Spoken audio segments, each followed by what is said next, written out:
আমার প্রিয় বোনেরা, আসসালামু আলাইকুম ওয়া রাহমাতুল্লাহি ওয়া বারাকাতুহু। আপনার জীবনে কি এমন কোনো গভীর কষ্ট আছে যা আপনি আজ পর্যন্ত কাউকে বলতে পারেননি? এমন কোনো চাপা কান্না কি বুকের ভেতর লুকিয়ে আছে যা কেবল রাতের অন্ধকারে আপনার বালিশ জানে আর আপনার রব জানেন?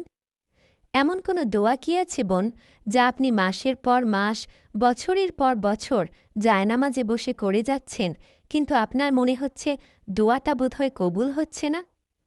আজকের এই পবিত্র রাতে আল্লাহ সুবহানাহু ওয়া তাআলা যদি আকাশ থেকে নেমে এসে আপনাকে বলেন, বান্দি, আজ তুই যা চাইবি আমি তাই দেব, তাহলে আজ আপনি কি চাইবেন?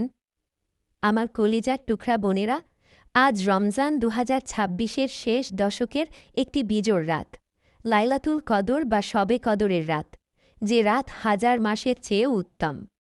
আজ আমি আপনাদের কোনো ভয় দেখাব না, জাহান্নামের আযাবের কথা বলে আপনাদের হতাশ করব না। আজ আমরা শুধু ভালোবাসার কথা বলব। আজ আমরা জানব আমাদের পরম দয়ালু রবের কাছে আমরা, মেয়েরা, কিভাবে আমাদের ভাঙা হৃদয়ের আকুতিগুলো তুলে ধরব, কিভাবে মন খুলে চাইব। যেই বোনটি ভাবছেন, আমার তো অনেক গুনাহ, আল্লাহ কি আমার কথা শুনবেন? আজ এই ভিডিওটি আপনার জন্য। শেষ পর্যন্ত আমার সাথে থাকুন। আজ আমরা একসাথে আল্লাহর কাছে আমাদের সব না পাওয়া, সব কষ্ট আর সব স্বপ্নের কথা বলবো ইনশাল্লাহ। বোনেরা আমার, আপনারা কি জানেন আজকের এই রাতটি কতটা দামি? আল্লাহ তাআলা পবিত্র কোরআনে সম্পূর্ণ একটি সূরা নাজিল করেছেন এই রাতের সম্মানে, সূরা আল কদর। আল্লাহ বলছেন, লাইলাতুল কদরে খৈরুম মিন আলফি শাহর, অর্থাৎ কদরের এই এক রাত হাজার মাসের চেয়ে উত্তম। হাজার মাস মানে প্রায় ৮৩ বছর ৪ মাস। সুবহানাল্লাহ। ভাবুন তো বোন, আপনি যদি আজকের এই একটা রাতে আল্লাহর কাছে কেঁদে কেঁদে একটা দোয়া করতে পারেন, সেটা ৮৩ বছর ধরে এক টানা দোয়া করার সমান সওয়াব আর মর্যাদা নিয়ে আসবে। এই রাতে জিবরাইল আলাইহিসসালাম অসংখ্য ফেরেশতা নিয়ে পৃথিবীতে নেমে আসেন। ঘরে ঘরে, মসজিদে মসজিদে ঘুরে বেড়ান। তারা শুধু খুঁজেন, কোথায় আল্লাহর কোনো বান্দা বা বান্দি কাঁদছে, কোথায় কেউ হাত তুলে কিছু চাইছে। আমাদের প্রিয় নবীজি সাল্লাল্লাহু আলাইহি ওয়াসাল্লাম এই শেষ দশকে এত বেশি ইবাদত করতেন, এত দোয়া করতেন, যা অন্য কোনো সময় করতেন না। আমাদের আম্মাজান উম্মুল মুমিনিন হজরত আয়েশা রাদিয়াল্লাহু আনহা একবার নবীজিকে খুব সুন্দর একটি প্রশ্ন করেছিলেন। তিনি জিজ্ঞেস করলেন, ইয়া রাসূলাল্লাহ, আমি যদি বুঝতে পারি যে আজ লাইলাতুল কদর, তাহলে আমি আল্লাহর কাছে কি বলে দোয়া করব, কি চাইব? বোনেরা, খেয়াল করুন, আয়েশা কিন্তু দুনিয়ার কোনো সম্পদ যাননি, আর নবীজিও তাকে কোনো পাহাড় সমান দোয়া শেখাননি। নবীজি তাকে এমন একটি দোয়া শিখিয়েছিলেন যার ভেতরে একজন পাপী বান্দার জীবনের সব চাওয়া লুকিয়ে আছে। সেই দোয়াটি কি? আমি একটু পরে আপনাদের শিখিয়ে দিচ্ছি ইনশাল্লাহ। তার আগে চলুন জেনে নিই এই রাতে আমাদের চোখের পানির দাম আল্লাহর কাছে কতটা। আমার প্রিয় মা ও বোনেরা, দুনিয়ার মানুষের কাছে কাঁদলে মানুষ বিরক্ত হয়। মানুষ বলে, আহ, সারাদিন ঘ্যান ঘ্যান করো না তো। কিন্তু আমাদের রব, আমাদের আল্লাহ এমন একজন সত্তা যার কাছে না কাঁদলে তিনি রাগ করেন, আর কাঁদলে তিনি সবচেয়ে বেশি খুশি হন। রাসূলুল্লাহ সাল্লাল্লাহু আলাইহি ওয়াসাল্লাম বলেছেন, দুটি চোখকে জাহান্নামের আগুন কখনো স্পর্শ করবে না। এক, যে চোখ আল্লাহর ভয়ে কাঁদে। দুই, যে চোখ আল্লাহর রাস্তায় পাহারা দিয়ে রাত জাগে। বোনেরা, সারা দিন সংসারের কাজ, রান্নাঘরের গরম, বাচ্চাদের সামলানো, এত কিছুর পর যখন আপনি রাত জেগে জায়নামাজে দাঁড়ান আর আপনার চোখ থেকে টপ করে এক ফোঁটা পানি পড়ে, আপনি কি জানেন ওই এক ফোঁটা পানির দাম কত? আল্লাহ কসম, ওই এক ফোঁটা চোখের পানি জাহান্নামের আগুন নিভিয়ে দেওয়ার জন্য যথেষ্ট। একজন মায়ের কান্না আল্লাহর আরশকে কাঁপিয়ে দেয়। একজন স্ত্রী তার স্বামীর হেদায়েতের জন্য রাতের বেলার কান্না আল্লাহ কখনও ফিরিয়ে দেন না। একজন অবিবাহিত মেয়ের নিজের পবিত্রতা রক্ষার জন্য আর সুন্দর একটি সংসারের জন্য যে নীরব কান্না, সেটা আল্লাহর কাছে সবচেয়ে দামি মুক্তোর চেয়েও মূল্যবান। এখন আপনাদের মনে একটা প্রশ্ন আসতে পারে, আপা, আমার তো মন অনেক শক্ত, আমি তো জায়নামাজে বসে কাঁদতে চাই, কিন্তু আমার তো কান্না আসে না, আমি কি করব? আমাদের হানাফি মাঝহাবের ফিকাহ এবং ইসলামী স্কলারগণ খুব সুন্দর একটি সমাধান দিয়েছেন। উনারা বলেন, যদি আল্লাহর ভয়ে বা ভালোবাসায় আপনার স্বাভাবিকভাবে কান্না না আসে, তাহলে আপনি তাবাক্কি বা কান্নার ভান করুন। কান্নার মতো মুখ করে আল্লাহর কাছে অনুনয় বিনয় করুন।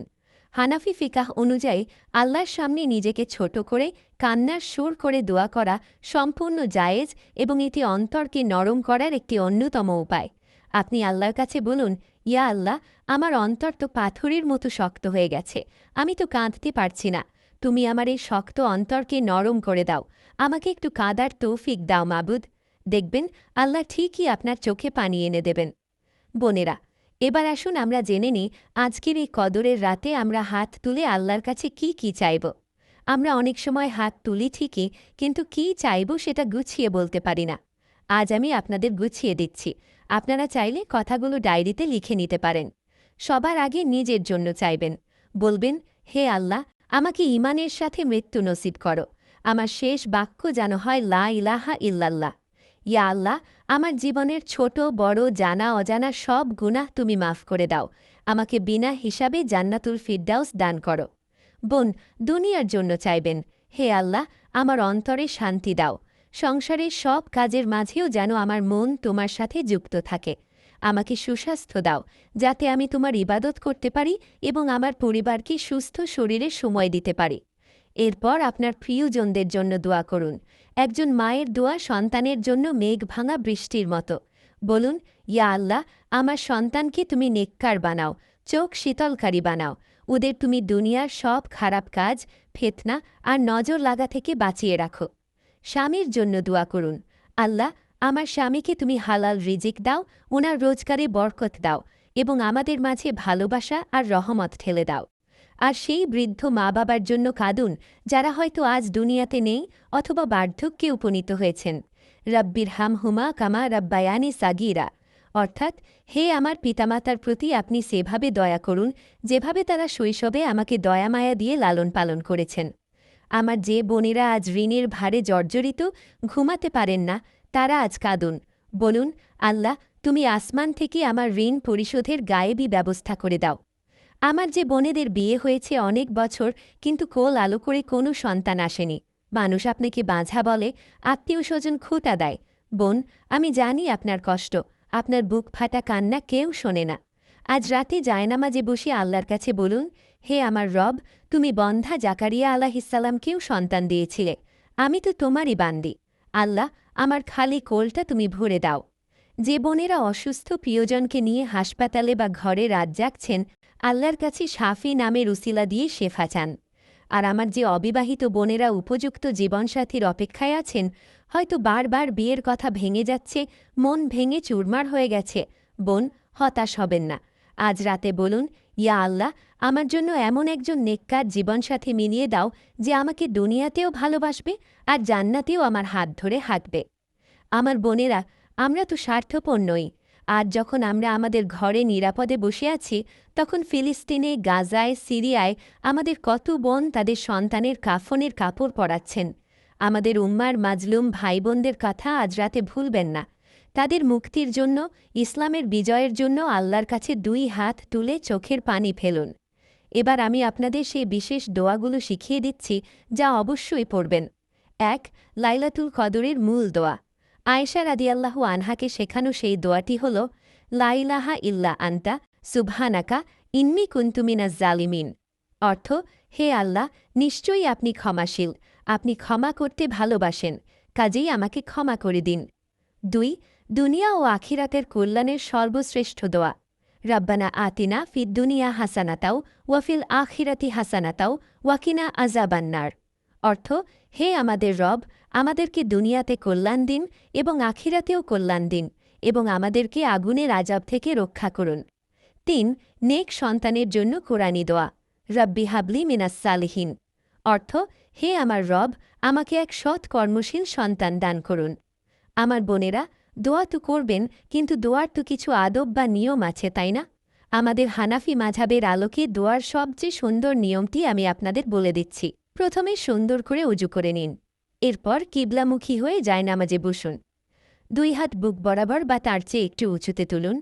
হাতের তালুগুলো আসমানের দিকে খোলা রাখুন, যেন আপনি আল্লাহর কাছ থেকে কিছু ভিক্ষা নিচ্ছেন। একজন ভিখারি যেমন করে হাত পাতে। দোয়ার শুরুতেই সরাসরি কিছু চাইবেন না। আজই আল্লাহর প্রশংসা করুন।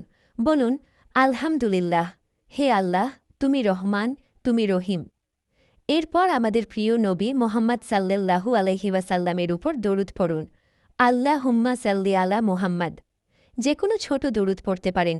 মনে রাখবেন, যে দুয়ার আগে ও পিছে দরুদ পড়া হয় না, সেই দুয়া আসমান ও জমিনের মাঝখানে ঝুলে থাকে। এরপর নিজের সব গুনাহ স্বীকার করুন।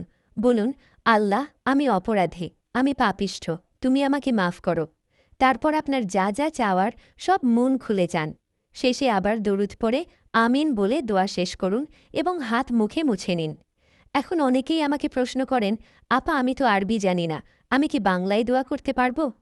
আলহামদুলিল্লাহ, আমাদের হানাফি মাঝহাব অনুযায়ী নামাজের ভেতরে নির্দিষ্ট দোয়া ছাড়া নামাজের বাইরে আপনি যে কোনো ভাষায় আল্লাহর কাছে দোয়া করতে পারবেন। আল্লাহ সব ভাষা বোঝেন। আপনার মনের ভাঙা ভাঙা বাংলা কথাও আল্লাহর কাছে আরবির মতোই স্পষ্ট। তাই মাতৃভাষা বাংলায় মন খুলে নিজের মতো করে আল্লাহর সাথে কথা বলুন। এ পর্যায়ে আমি আমার বোনদের মনের মধ্যে ঘুরপাক খাওয়া কিছু সাধারণ প্রশ্নের উত্তর দিচ্ছি। আপনাদের প্রশ্ন থাকতে পারে, মাসিক বা ঋতুস্রাব চললে কি এই রাতে দোয়া করা যাবে? আমি কি শবে কদর থেকে বঞ্চিত হব? আমার প্রিয় বোন, একদম মন খারাপ করবেন না। ঋতুস্রাব বা মাসিক আল্লাহরই দেওয়া একটি প্রাকৃতিক নিয়ম। হানাফি ফিকহ অনুযায়ী এই অবস্থায় আপনি নামাজ পড়তে বা কোরআন তেলাওয়াত করতে পারবেন না ঠিকই, কিন্তু আপনি পবিত্র পোশাকে জায়নামাজে বসে সারা রাত জিকির করতে পারবেন, দরুদ পড়তে পারবেন এবং হাত তুলে ঘণ্টার পর ঘণ্টা দোয়া করতে পারবেন। আপনি কোরআনের আয়াতগুলোকে দোয়ার নিয়তে পড়তে পারবেন। আপনি শবে কদরের কোনো সোয়াব থেকে বঞ্চিত হবেন না ইনশাল্লাহ। অনেকে জানতে চান, একই দোয়া কি বারবার করা ঠিক? অবশ্যই ঠিক। আল্লাহ নাছুর বান্দা হয়ে দোয়া করাকে সবচেয়ে বেশি পছন্দ করেন। একটি দোয়া ৩ বার, ৭ বার বা শতবার নবীর সুন্নাত। আপনি যতবার চাইবেন আল্লাহ তত খুশি হবেন। পরিবারের সবার জন্য একসাথে দোয়া করা যাবে কি? হ্যাঁ বোন, নিজের জন্য চাওয়ার পাশাপাশি পিতামাতা, স্বামী, সন্তান এবং পুরো মুসলিম উম্মাহর জন্য একসাথে দোয়া করা অত্যন্ত সোয়াবের কাজ। আমার প্রিয় বোনেরা, কখনো ভাববেন না যে আপনার দোয়া আল্লাহ শুনছেন না। হয়তো আপনি ভাবছেন, আমি তো ৫ বছর ধরে সন্তানের জন্য কাঁদছি, কই আল্লাহ তো দিল না। বোন আমার, আল্লাহ হচ্ছেন আল মাদাইন, আল মাজিদ। তিনি কখনো তার বান্দির তোলা খালি হাত দুটোকে শূন্য অবস্থায় ফিরিয়ে দিতে লজ্জাবোধ করেন। আপনার দোয়া কবুল হচ্ছে না এর মানে এই নয় যে আল্লাহ আপনাকে ভুলে গেছেন, বরং এর মানে হল আল্লাহ আপনার কান্নার আওয়াজ শুনতে পছন্দ করছেন। আল্লাহ চাইছেন আপনি আরও কিছুদিন ওনার কাছে এভাবে ভিখারির মতো চান।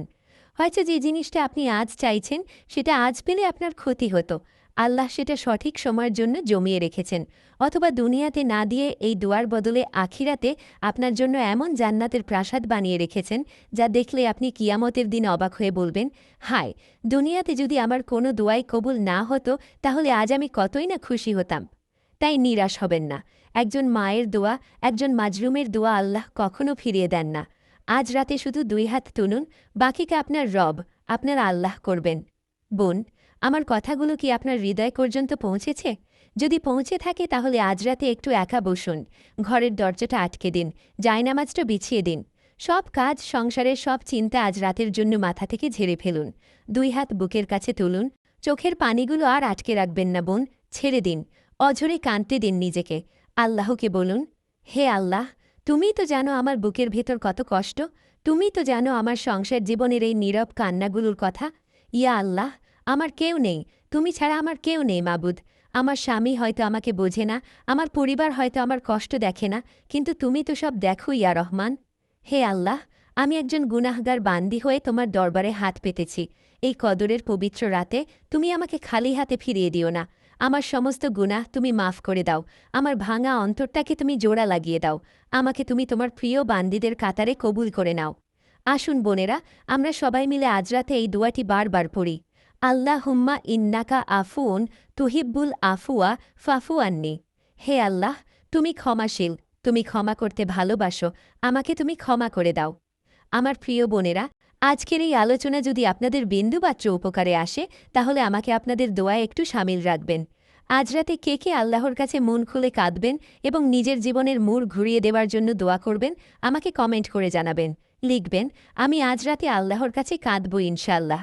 ভিডিওটি শেয়ার করে দিন আপনার সেই বোনদের কাছে যারা হয়তো আজ জীবনের কোনো না কোনো কঠিন কষ্টে পার করছেন। হয়তো আপনার একটা শেয়ারের কারণে কোনো বোন আজ রাতে আল্লাহর কাছে কান্নাকাটি করার সাহস পাবে। আল্লাহ আমাদের সকলের দোয়া কবুল করুন। আমিন ইয়া রাব্বাল আলামিন। আসসালামু আলাইকুম ওয়া রাহমাতুল্লাহি ওয়া বারাকাতুহু।